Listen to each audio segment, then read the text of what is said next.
Hey, it's Richie here. Welcome to Dogwood Life. So we're starting to tinker and tear at this old snowmobile a little bit more. I want to look at some of these fuel lines a little more and see what we need to be getting. And again, see if we can actually show you guys this thing bark off a little bit. The video last time was pretty scratchy and rough. The reality is there are fuel lines that are just not healthy. My thought sort of is I'd like to try to get a little can or something and just stick this suction line into it and just see if we can pull some fuel out without having to start flushing everything out. It'd be neat to just see if the fuel pump works and just overall make some noise again. Overall, it's pretty hard to see in here and get it to hold. I've got this off of the suction side coming from our fuel tank, so I'm going to just sort of bypass that for the moment. I don't know if this shut-off valve, I think it works, but I'm not positive. It moves, but I don't know if it works. So my thought is down here where this fuel line is broken off, which is, where is it? That's this one here. That goes to our second carb on the far side. So I'm going to see if I can get this old piece off and pull this tight enough to get it on there. And then, like I was saying, I just want to try putting this into a little jug down here, and we'll try to prime up the cylinders again like we did the last time and just see if we can't make it bark a little. Alrighty, so we got some gas down the spark plug. We've got those hoses hooked up as best as we can, and the inlet to the fuel pump into that little jug of fuel. You can see right down there. So we are going to give this a pull and see if she'll make some more noise. All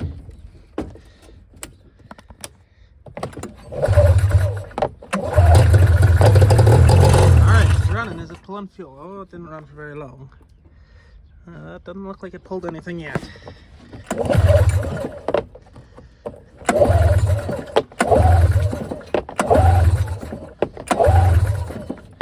Really crank all that out that quickly? That would be disappointing. Got some smoke.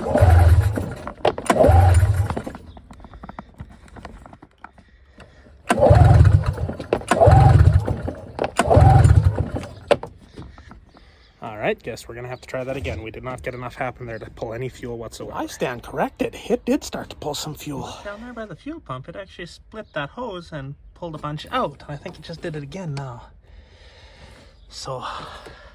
So it is indeed moving fuel. Very interesting. But that fuel line is completely rotted. I tried to take off the broken part, put it back on, and it just starts to tear apart again immediately. Unfortunate. Alrighty, I found some fuel line. So that is replaced from the pump up to the carb. So then the next question becomes, do we get life out of this thing? I'm trying to open this coolant line and see if there's anything in there. All right, so let's give her a pull now and see what happens.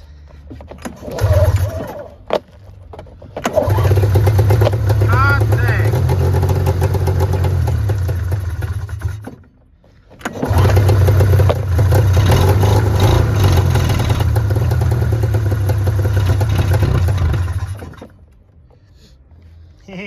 She's smoky.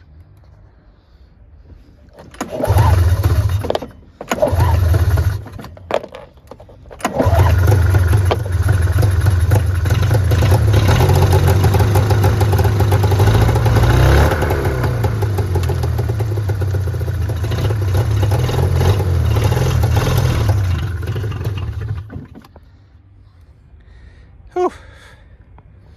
She's a smoky beast.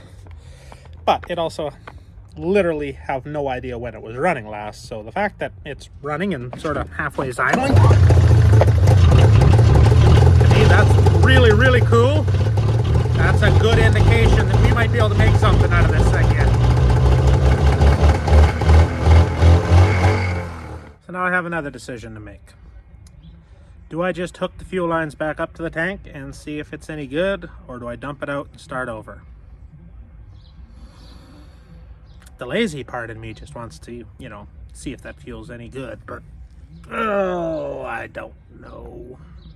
Let's think about that one a little. Alrighty, well, I monkeyed around it a little longer. I am gonna have to just flip this thing over, dump it out. Looking at the fuel cap, it's got a pinhole in it, so who knows how much water is in this as well. So yeah, we're gonna dump it out. We're gonna get rid of as much of the crap out of there as we can, and then we'll start with some new fuel and touch base with you again next time once we're a step further in this process. Thank you all for watching Dogwood Life. I am Richie. I love you, and we will see you next time. Ta-ta.